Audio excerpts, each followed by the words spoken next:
لوگوں کو ان کی خواہشوں کی چیزیں یعنی عورتیں اور بیٹے اور سونے اور چاندی کے بڑے بڑے ڈھیر اور نشان لگے ہوئے گھوڑے اور مویشی اور کھیتی بڑی زینت دار معلوم ہوتی ہیں، مگر یہ سب دنیا ہی کی زندگی کے سامان ہیں اور اللہ کے پاس بہت اچھا ٹھکانہ ہے۔ اے پیغمبر ان سے کہو کہ بھلا میں تم کو ایسی چیز بتاؤں جو ان چیزوں سے کہیں اچھی ہو؟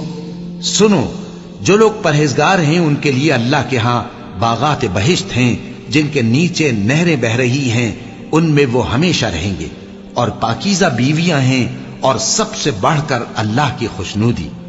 اور اللہ اپنے سب بندوں کو دیکھ رہا ہے جو اللہ سے التجا کرتے ہیں کہ اے پروردگار،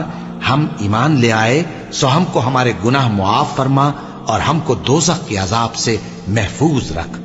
یہ وہ لوگ ہیں جو مشکلات میں صبر کرتے اور سچ بولتے اور عبادت میں لگے رہتے اور نیکی میں خرچ کرتے اور اوقات سحر میں گناہوں کی معافی مانگا کرتے ہیں۔